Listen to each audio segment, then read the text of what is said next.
maintenant les enjeux pour l'Occident.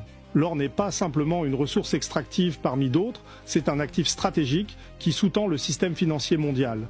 Les banques centrales occidentales détiennent de l'or comme réserve ultime. Le système dollar repose en partie sur l'or comme garantie de dernière instance. Et les entreprises minières occidentales génèrent des milliards de profits de l'exploitation de l'or africain. Si l'Afrique commence à renégocier les contrats miniers en masse, 3 conséquences structurelles se produisent. Premièrement, les profits des entreprises s'effondrent. Si la part de l'État passe de 10% à 50%, les entreprises perdent 40% de leurs revenus et certaines opérations deviennent non rentables, forçant les retraits. Deuxièmement, l'approvisionnement en or se complique. Si les pays africains nationalisent ou expulsent les entreprises occidentales et les remplacent par des partenaires russes ou chinois, l'Occident perd le contrôle de la chaîne d'approvisionnement. Troisièmement, le précédent devient dangereux. Si Burkina Faso réussit, d'autres pays essaieront. Pas seulement au Sahel, mais en Afrique centrale, en Afrique de l'Est, partout où il y a de l'or, du cuivre, du cobalt, de l'uranium. Et maintenant, la réponse médiatique occidentale, une invisibilisation stratégique.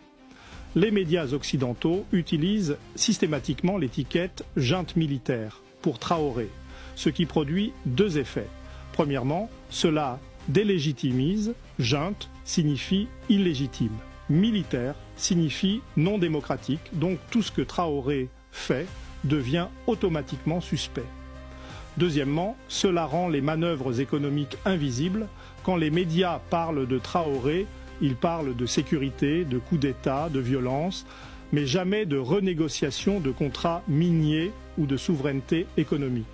Cette invisibilisation est stratégique parce que si les médias occidentaux racontaient l'histoire économique, un jeune leader africain qui reprend le contrôle des ressources de son pays face aux entreprises occidentales, cela créerait de la sympathie. Cette histoire résonne avec les populations africaines, avec les populations du Sud global, même avec certaines populations occidentales qui critiquent le capitalisme extractif. Donc, les médias occidentaux évitent cette histoire et préfèrent le narratif du leader militaire instable. Et le parallèle avec Lumumba devient pertinent. Patrice Lumumba est devenu une icône en Afrique, non pas parce qu'il a gagné, mais parce qu'il a osé dire que les ressources du Congo appartenaient au Congo, défier la Belgique, parler de souveraineté économique. Sa mort a créé un symbole de résistance, de dignité, de refus de l'exploitation, et maintenant, les médias occidentaux ne veulent pas créer un nouveau Lumumba. Ils ne veulent pas créer un martyr ou un symbole.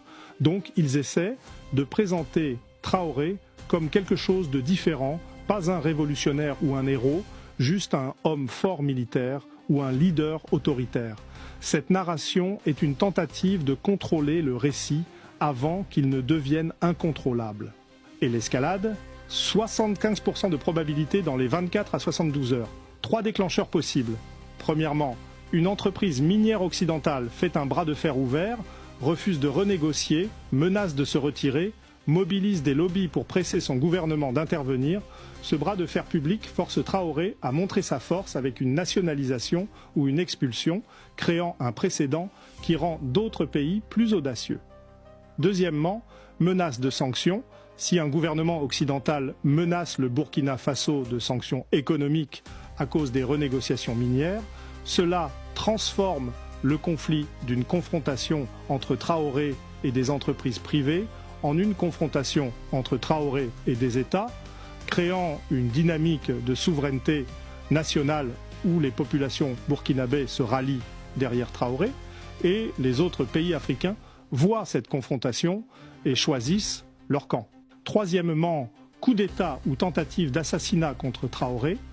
Si des accusations émergent, notamment qu'un coup ou une tentative d'assassinat a été organisé contre Traoré à cause de ses manœuvres économiques, cela active immédiatement le parallèle avec Lumumba et Sankara, créant une mobilisation massive parce que les populations africaines connaissent cette histoire et savent ce qui arrive aux leaders qui défient l'ordre économique.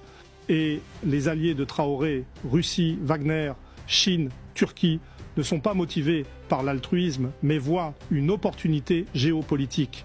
Si l'Occident perd le contrôle des ressources africaines, quelqu'un d'autre va les